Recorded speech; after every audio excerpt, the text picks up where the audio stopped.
Have you ever heard of someone who went to bed feeling perfectly fine, only to never wake up? That's exactly what happened to Tom, a 73-year-old retired teacher from Oregon. He had dinner with his wife, kissed her goodnight, and went to sleep like he did every night.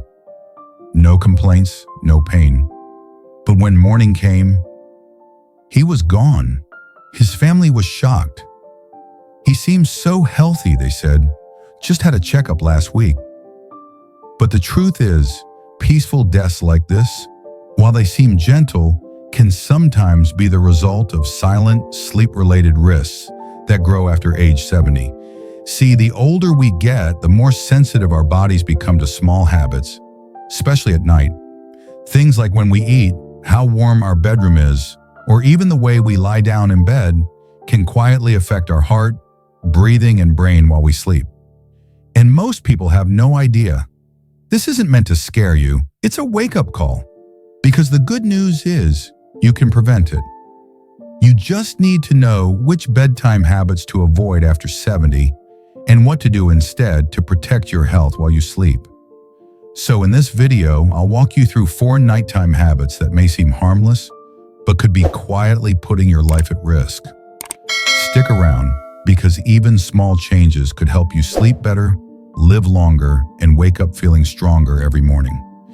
If you're over 60 or you love someone who is, this video is for you. Because the truth is, after a certain age, sleep isn't just about rest anymore. It becomes one of the most important things you can protect to stay alive, alert, and independent.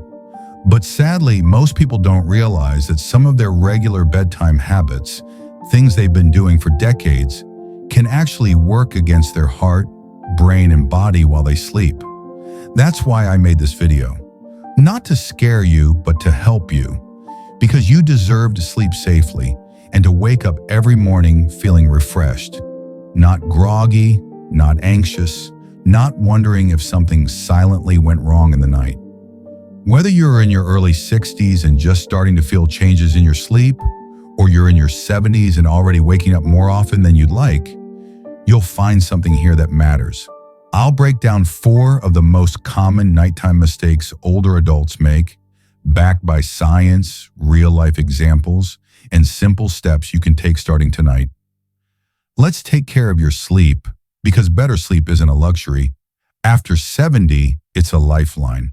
Dangerous habit 1. Eating too late or too much before bed. Let me ask you this. Have you ever gone to bed feeling full? Maybe even a little too full? Maybe you had a big dinner at 8 p.m. or snuck in a late-night sandwich because your stomach was growling. At the time, it probably felt comforting, but then a few hours later, you wake up. Maybe it's heartburn. Maybe your heart's racing, or you're just restless and uncomfortable. Sound familiar? You're not alone. This used to happen to me more than I'd like to admit. I remember one night after a family gathering. I ate some lasagna, garlic bread, a slice of pie, and didn't think twice. But at 2 a.m., I was wide awake, chest tight, stomach churning, and wondering why I couldn't just sleep through the night. Here's the thing. After age 70, your digestive system slows down. It takes longer to break down food. Your stomach produces acid for hours after you eat. And when you lie down too soon, that acid can creep back up into your throat. That's what causes acid reflux, that burning sensation that makes you cough or gasp for air in the dark. Over time, that reflux can weaken your airway muscles, increase your chances of aspiration pneumonia, and disrupt your sleep cycle so often that your heart and brain don't get the rest they need. But that's not all. If you have diabetes or prediabetes, which is common in people over 65, eating too close to bedtime can cause blood sugar spikes at night, making it harder for your body to regulate insulin while you sleep. According to research from the National Institutes of Health, these spikes are linked to higher risk of stroke, heart disease, and cognitive decline over time. And yet most of us never think about our dinner schedule as a threat. Take my neighbor Frank, for example. He's 76, loves cooking, and used to eat dinner at 8:30 every night with his TV on. But he started noticing he'd wake up gasping, sometimes sweating. His doctor finally told him, "Frank, you're not sleeping poorly. You're digesting while lying down." Since then, Frank's made a simple change. He eats by 6:30 now. And guess what? He sleeps through the night like a rock. So what can you do? It's simpler than you think. Try to finish dinner at least 3 to 4 hours before bedtime. That gives your body enough time to process the meal. If you need a light snack later on, go for something gentle. A banana, a few almonds, or a cup of herbal tea like chamomile or ginger. Avoid greasy, spicy, or sugary foods at night, especially things like pizza, heavy meats, or desserts high in refined carbs. And don't forget, how you eat matters too. Eat slowly, sit upright while digesting. Give your body a chance to work with you, not against you. As we get older, even small changes to our routine can have big effects. And your dinner schedule is one of the easiest places to start protecting your sleep, your heart, and your life. Dangerous habit 2, sleeping in a room that's too warm. Let me ask, do you like your bedroom warm and cozy? A lot of us do. Especially as we get older and our skin feels colder more easily, it's tempting to crank up the heater, pile on thick blankets, and close every window tight. It feels comforting, like being wrapped in a cocoon. But here's the truth. Sleeping in a room that's too warm, especially after age 70, can quietly strain your heart and disrupt your sleep without you even realizing it. Let me tell you about Betty. She's 75, lives alone, and loves her electric blanket. Every night, she sets her room thermostat to 75 degrees Fahrenheit, tucks herself in under 2 thick quilts, and sleeps in flannel pajamas. But she started waking up drenched in sweat, groggy, slightly short of breath, and never fully rested. Must be hormones, she thought. Turns out it wasn't hormones. It was heat. See, as we age, our bodies don't regulate temperature as well. We sweat less, our blood vessels become stiffer, and our cardiovascular system has to work harder to cool us down during the night. And when we sleep too warm, we enter fewer deep sleep cycles, the ones responsible for memory, immune function, and healing. Worse, being overheated during the night can lead to mild dehydration, even if you don't feel thirsty. That makes your blood slightly thicker, increasing the risk of blood clots, stroke, and heart attacks, especially in older adults with high blood pressure or circulation issues. Let's not forget the brain. Poor sleep caused by overheating has been linked to faster cognitive decline. When your brain can't cycle through deep and REM sleep properly, it doesn't clean out toxins effectively, something that becomes crucial after 60. But the good news? This is one of the easiest things to fix. Most sleep experts recommend keeping your bedroom between 60 and 67 degrees Fahrenheit, 15.5 to 19.5 degrees Celsius, for optimal rest. I know that might sound chilly, but once your body adjusts, it feels incredibly refreshing. Here's what you can do. Swap heavy blankets for breathable cotton layers. They insulate without trapping too much heat. Sleep in moisture-wicking fabrics. Lightweight pajamas made of bamboo or cotton can help keep you dry. Crack a window slightly or use a small fan to keep air circulating. You'd be surprised how much better you breathe with just a little airflow. Avoid space heaters or electric blankets that stay hot all night.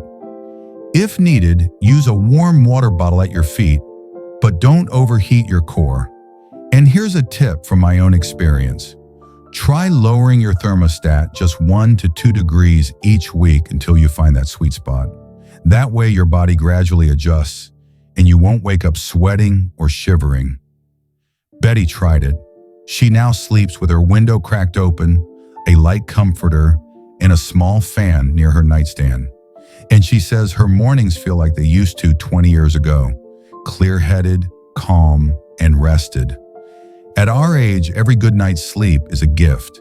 And sometimes, all it takes is a few degrees cooler. Dangerous habit 3, drinking too much liquid before bed. Let me ask you something simple. How many times do you get up to use the bathroom at night? Once? Twice? More?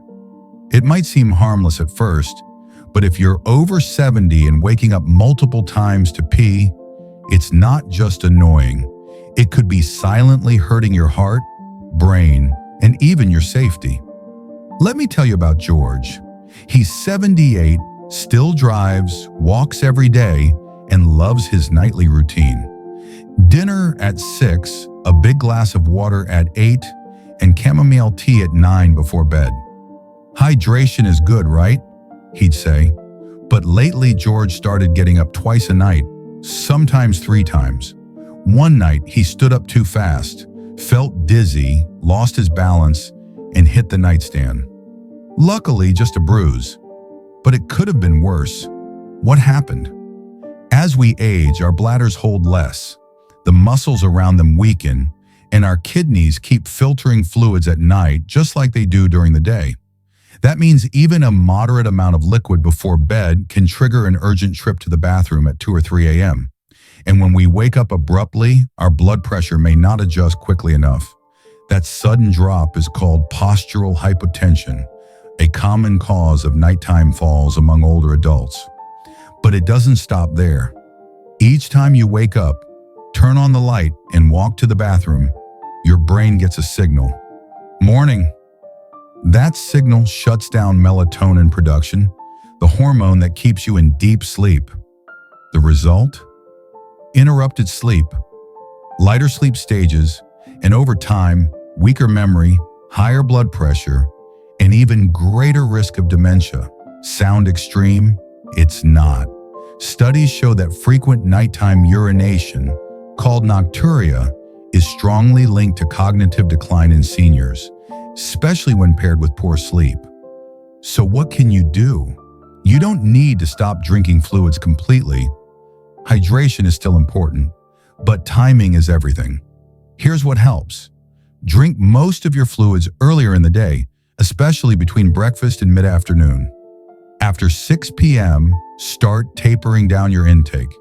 If you need a drink, take small sips, not a full glass. Avoid caffeine or alcohol in the evening. Both are diuretics and will send you running to the bathroom later. Be mindful of hidden fluids. Soups, juicy fruits, and even some medications contribute to your fluid load.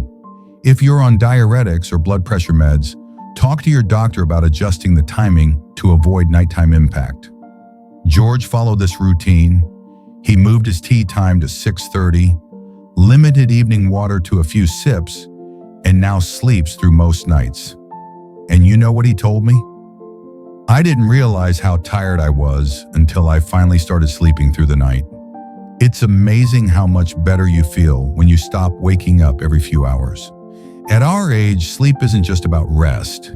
It's about brain protection, heart recovery, and staying steady on your feet. So before bed tonight, ask yourself, am I setting myself up for rest or for risk? Dangerous habit 4. Sleeping in the wrong position. Can I ask, do you know what position you usually sleep in? Most people don't think about it. If it feels comfortable, they go with it. But after age 70, the way you sleep at night can make a big difference for your breathing, your heart, and even your brain. Let me tell you about Daniel. He's 76 and has always slept on his back. That's how I've done it for 50 years, he told me. But his wife started noticing something strange. He would pause in his breathing for a few seconds, then gasp like he was choking. He had no idea it was happening. Eventually, Daniel went to the doctor. After a sleep test, he was diagnosed with obstructive sleep apnea, a condition where your airway gets blocked while you sleep, often without you even knowing. The scary part? It can increase your risk of high blood pressure, heart disease, stroke, and sudden cardiac arrest. And one of the biggest causes? Sleeping flat on your back. Here's why. When you lie on your back, gravity pulls your tongue and soft tissues downward, which can block your airway. This makes it harder for air to reach your lungs, and your body has to work harder to breathe. That disrupts your sleep, lowers your oxygen levels, and puts your heart under extra strain. Even if you don't have sleep apnea, sleeping on your back, or even your right side, can affect circulation. Some studies show that lying on your right side may compress your heart slightly, making it harder for blood to circulate efficiently, especially if you already have heart conditions. So what's the safest, healthiest sleep position after 70? On your left side. Sleeping on your left helps your heart pump more effectively, improves circulation, and even reduces acid reflux. For those who suffer from nighttime heartburn, lying on the left side helps keep stomach acid in place, since the stomach sits slightly to the left in the body. It's simple anatomy, and it works. Now I know changing your sleep position isn't easy. You can't control what your body does when you're unconscious. But here's what helps. Use a body pillow or a small wedge behind your back to stop yourself from rolling onto your back. Place a pillow between your knees to align your spine and reduce pressure on your hips. Slightly elevate your head with a supportive pillow. Not too high, but just enough to keep your airway open. Daniel tried these. At first it was awkward, but after a few nights his body adjusted. He now sleeps mostly on his left side and says he hasn't woken up gasping in weeks. His energy is up, his blood pressure's down, and most importantly, he feels safe when he sleeps. Because at our age, we can't afford to ignore the little things, especially the way we sleep. So tonight, when you lie down, take a moment to notice your position, shift to your left, support yourself with a pillow or two, and give your heart, your lungs, and your brain the rest they truly deserve. Dangerous habit 5, a simple pre-bedtime check that can save your life. Let me leave you with one more tip, something small but powerful. Check your blood pressure before bed, just once. It only takes a minute, but it might tell you more than you think. Why? Because nighttime is when your body is supposed to slow down. Your heart rate should drop. Your blood pressure should lower naturally so your organs can rest and recover. But for many people over 70, especially those with undiagnosed hypertension, that doesn't happen. In fact, studies show that non-dipping blood pressure at night, when it stays high instead of dropping, is linked to a higher risk of stroke, heart attack, and even kidney damage. And the scary part, you wouldn't feel anything. You could go to bed smiling and never know your heart is working overtime while you sleep. Let me tell you about Marie. She's 72, has mild high blood pressure, and always thought, well, I take my meds in the morning, so I'm fine. But her daughter gave her a home BP monitor and suggested checking at night. One evening before bed, she checked it. 168/92. She was shocked, calm, resting, about to sleep. But her numbers were high. Her doctor adjusted her meds, and within 2 weeks, her nighttime BP returned to normal. And she said she woke up clearer and more refreshed than she had in years. It's a tiny habit, but one with life-saving impact. So here's what you can do. Get a digital home blood pressure monitor. They're affordable, easy to use, and accurate. Take your reading about 30 minutes before bed while seated and relaxed. Track your numbers for a week. If your nighttime readings stay above 135/85, talk to your doctor. And don't panic about one high number. Look for patterns, not one-off spikes. And if measuring blood pressure isn't your thing, at least pay attention to how your body feels before bed. Are you anxious? Is your heart racing? Did you just finish watching scary news or a stressful movie?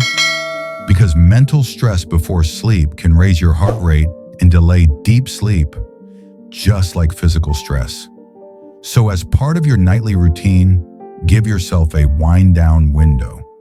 Turn off the news, dim the lights, play music, breathe deeply. Let your body know It's time to rest, not react. Because good sleep doesn't just start when your eyes close. It starts with how you treat your body and your mind in the hour before. Let's take a breath and look back. Tonight we talked about 4 bedtime habits that may seem harmless, but could quietly affect your heart, your brain, and even your safety after 70.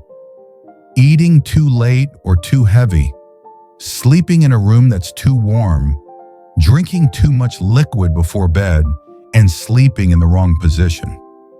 The truth is, these aren't just bad habits. They're silent stressors that can build up over time and lead to bigger problems down the road. But the good news? Every single one of them is changeable. You're not too late. You're not too old.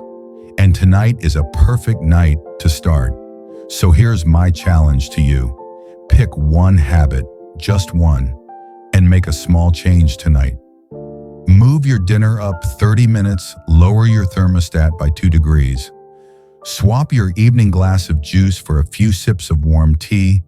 Shift to your left side and support yourself with a pillow. Try it. Just one change, and see how you feel tomorrow morning. Because real health isn't built in hospitals. It's shaped in your own bedroom, in the quiet moments before you close your eyes. You deserve deep sleep. You deserve to feel safe and rested. And with just a few mindful adjustments, you can sleep better, feel stronger, and stay independent, starting tonight. If this video helped you, I'd love to hear your thoughts in the comments. What habit are you changing first? And if you haven't yet, please like, subscribe, and share this with someone you care about. Here's to safer sleep, clearer mornings, and a healthier you. Thanks for spending your evening with me.